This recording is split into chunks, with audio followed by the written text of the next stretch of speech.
आपने मुझे आज बोलने का समय दिया। अलीनगर के देवतुल्य जनता के हमार बहुत बहुत धन्यवाद जे हमरा आशीर्वाद दिलखिन और अपन खूब खूब आशीर्वाद दकर हमरा जिता का इस सदन के हिस्सा बनलखिन। आदरणीय प्रधानमंत्री जी को बहुत बहुत धन्यवाद। उन्हीं के प्रेरणा से मैंने राजनीति में अपना कदम रखा।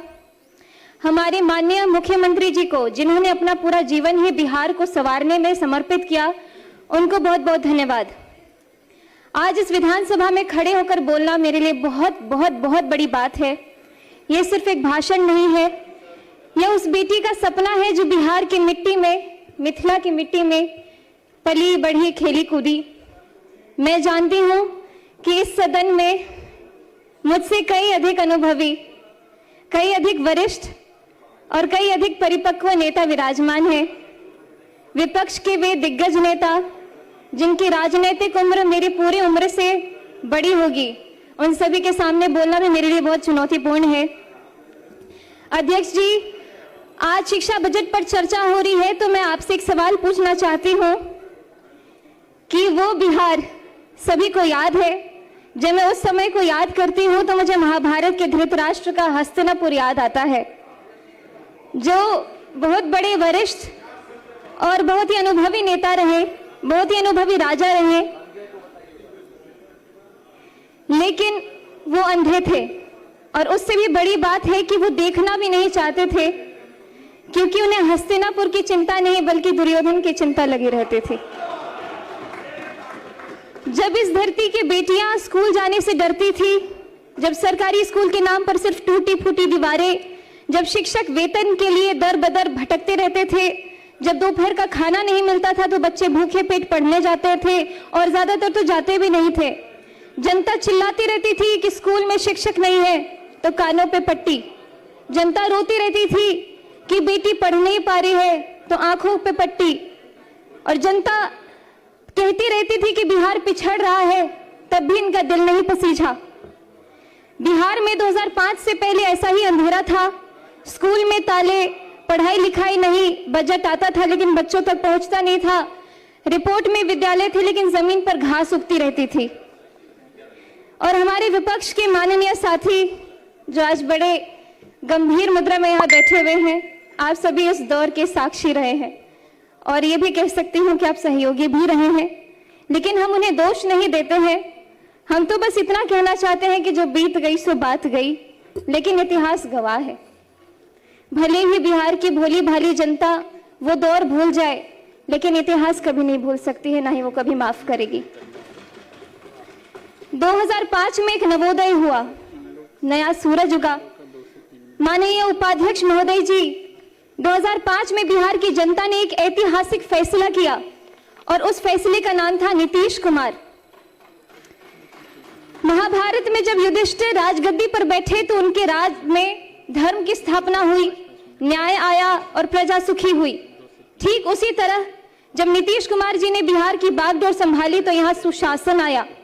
जब मैं यहाँ इस विधानसभा में खड़ी हूं तो मेरे मन में एक श्लोक गूंज रहा है, तमसो मां ज्योतिर्गमय, अर्थात अंधकार से मुझे प्रकाश की ओर ले चलो। यही बिहार रहा है, अंधकार से प्रकाश की ओर, भय से आत्मविश्वास की ओर, अपमान से सम्मान की ओर और जंगल राज से सुशासन की ओर। उपाध्यक्ष जी, नीतीश कुमार जी ने एक ऐसी योजना शुरू की जिसने पूरे देश को चौंका दिया, मुख्यमंत्री साइकिल योजना, जिसके बारे में सभी ने बात की है। और मैं खासकर इसीलिए बोलना चाहती हूँ कि मेरी आंखों देखी कहानी है। मेरे खुद के गांव में जहां स्कूल के नाम पे कोई बात ही नहीं होती थी और एकाएक साइकिल योजना जब शुरू हुई तो मेरे गांव के अड़ोस पड़ोस की सभी दीदियों ने स्कूल जाना शुरू कर दिया। विपक्ष के लोग तो इस योजना का मजाक भी उड़ाते थे, लेकिन आज वही योजना पूरे देश के लिए एक मॉडल है।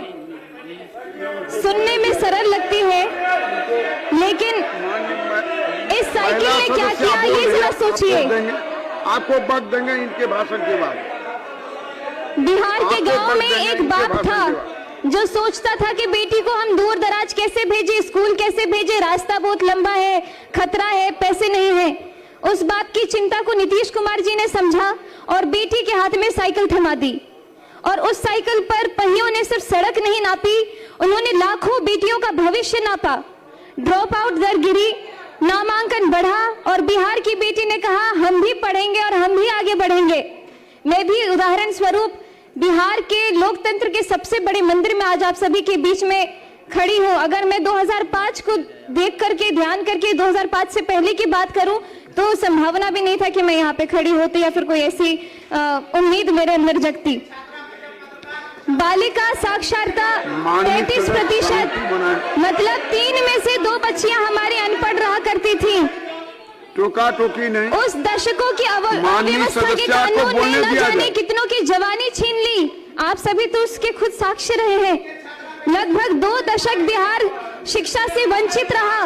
कई पीढ़ियां इसका दंश आज भी झेल रही है। बीडीओ साहब, आप खुद अपने दिल पे हाथ रख के बोलिए कि मैं जो बोल रही क्या वो झूठ है। आप दिल पे हाथ रख के बोलिए, आप खुद अपने दिल पे हाथ रख के बोलिए। उपाध्यक्ष जी, पढ़ाई तभी होती है जब सुरक्षा होती है। हमारे नीतीश कुमार जी ने समझा कि बिहार के बच्चों को किताब के साथ साथ सुरक्षा भी चाहिए। आप जानते हैं मैं एक कलाकार भी रही हूँ। मैं जब पहले आती थी तो पहले की कहानियां सुनती थी, अरे बउआ 5-6 बजे के बाद गाड़ियों से नहीं जाके छे एना एना कत जेबे कार्यक्रम नहीं भ सके छे। लेकिन अभी बिहार में हम रात भर घूमते, रात के 3 बजे मैं खुद दरभंगा से आई और पटना में अपने घर में पहुंची, बहुत सुरक्षित। और शराबबंदी से लेकर महिला सुरक्षा के लिए बड़े बड़े कानून तक हर कदम पर नीतीश कुमार जी ने अरे आप सुन तो लीजिए मेरी बात। बेटियों के पक्ष में खड़े होकर हमारे माननीय मुख्यमंत्री जी ने निर्णय लिया है। और आज जब मैं बिहार के सबसे युवा विधायकों में से एक इस सदन में खड़ी होकर के बोल रही हूं तो न जाने आपको क्यों इतनी दिक्कत हो रही है। माननीय उपाध्यक्ष महोदय जी, अब आते हम आज के बजट पर और मैं यहाँ में बात करूंगी इस डबल इंजन की जिसने बिहार की शिक्षा को नई ऊंचाइयों तक पहुंचाया है। अपना भाषण कंक्लूड करें। तो मुझे आंकड़ों पे ज्यादा बोलने की जरूरत नहीं है। मेरे सभी साथियों ने बहुत ही जोरदार तरीके से ऑलरेडी अपनी बातें रख दी है। लेकिन मैं अपने क्षेत्र के कुछ जो स्कूल है उसके ऊपर ध्यान देना चाहूंगी, क्योंकि हमारे क्षेत्र के जितने भवन बने हैं स्कूल में, अब तो तेजी से इतने सारे स्टूडेंट्स रोल इन कर रहे हैं कि हमारे लिए भवन की भी कमी हो रही है। तो इसलिए मैं चाहूंगी कि जिस तरीके से शिक्षा के ऊपर बच्चों का भी इतना आकर्षण बढ़ते जा रहा है, लगातार सब लोग अपने दाखिल करवाते आ रहे हैं, तो उस हिसाब से भवन के कमरे भी और बढ़वाए जाए। जैसे कि कीरतपुर में प्राथमिक विद्यालय, गड़ौल कन्या विद्यालय, कुमरौल विद्यालय, प्राथमिक विद्यालय महथौर मुसहरी, प्राथमिक विद्यालय पकड़ी, उच्च माध्यमिक विद्यालय महथौर हरिजन, ग्राम श्री रामपुर टोले के दरगाह में जो कमरे हैं और बढ़ाया जाए, सकतपुर का विद्यालय, लगमा प्राथमिक विद्यालय। अपना आसन ग्रहण करें। बहुत बहुत धन्यवाद। माननीय सदस्य